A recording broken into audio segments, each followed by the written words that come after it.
আসসালামু আলাইকুম viewers, welcome to my channel. আশা করি আপনারা সবাই ভালো আছেন। আজকে আমি আপনাদের সঙ্গে শেয়ার করব কিভাবে প্রফেশনালি জামার হাতা অ্যাডজাস্ট করতে হয়। শুরুতে আমি জামার একটি হাতা নিয়ে জামার হাতার নিচের মুহুরি মুড়ে সেলাই দিয়ে নিচ্ছি। এই জামা সেলাইয়ের একটি ফুল ভিডিও আমার চ্যানেলে অলরেডি রয়েছে। আমি এর লিঙ্ক ডেসক্রিপশন বক্স এবং আই বাটনে দিয়ে রাখবো। আপনারা চাইলে সেই ভিডিওটি দেখতে পারেন। আর এখানে আমি দেখাচ্ছি কিভাবে পারফেক্টভাবে জামার হাতা অ্যাডজাস্ট করতে পারেন। আমি খুব সহজভাবে এটি দেখার চেষ্টা করছি। দুই হাতার মুড়ে সেলাই দেওয়ার পর আমি জামার সঙ্গে এটি অ্যাডজাস্ট করা দেখাবো। আমি জামাটি শুরুতেই আমি গলা এবং পুট সেলাই করে নিয়েছি, আর কিছু সেলাই করিনি। এখন আমি জামাটি মিলে নেব, মিলে আমি হাতে অ্যাটাচ করব।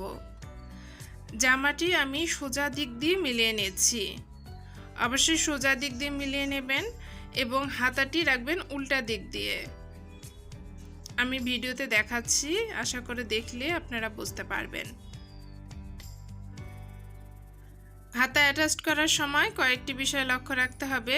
এটি হচ্ছে জামাটি যে আমি দেখুন সোজা দিক দিয়ে রেখেছি এবং হাতা রেখেছি আমি উল্টা দিক দিয়ে।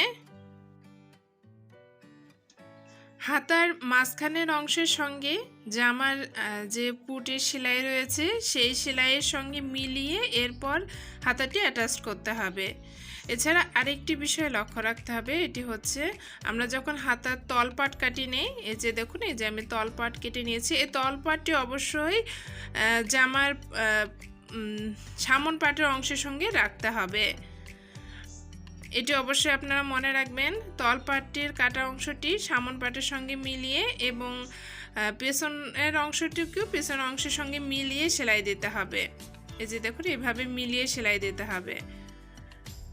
আমি জামাটি সোজা দিক দিয়ে রেখেছি, হাতাটি উল্টো দিক দিয়ে রাখলাম।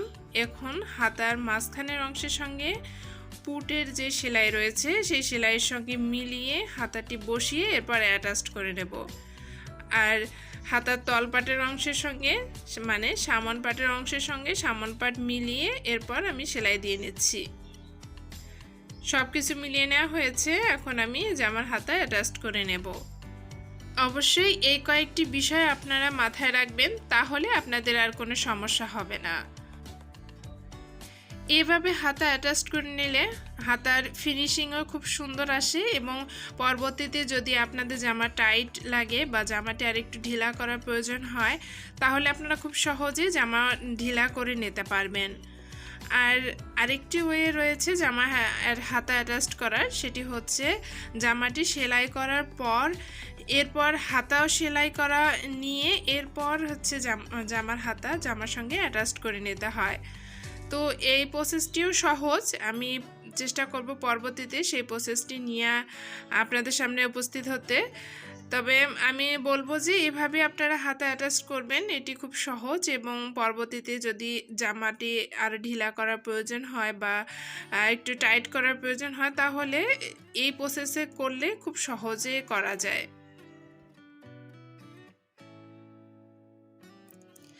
আমার ভিডিও আপনাদের কেমন লাগে অবশ্যই আমাকে কমেন্ট করে জানাবেন। আমি আপনাদের প্রতিটি প্রশ্নের অ্যান্সার দেওয়ার চেষ্টা করব। আর আমার এই চ্যানেলটি ছাড়াও আরও কিছু চ্যানেল রয়েছে যেখানে আমি এমব্রয়ডারির কাজ, ব্লক প্রিন্টের কাজ, এছাড়া আরও অনেক ধরনের হ্যান্ডওয়ার্কের ভিডিও আপলোড করে থাকি।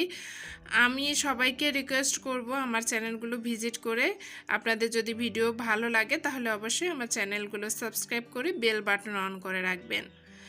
আর আপনাদের কী ধরনের সেলাই দরকার বা কী ধরনের সেলাই আপনারা দেখতে চাচ্ছেন অবশ্যই আমাকে কমেন্ট করে জানাবেন।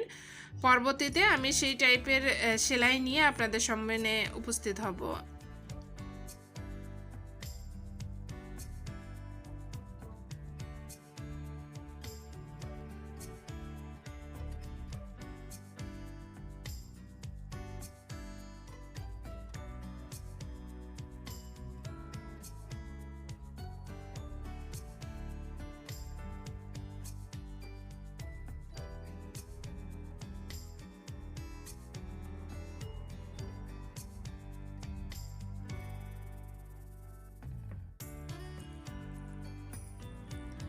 আমার জামার হাতা অ্যাটাচ করা হয়ে গিয়েছে।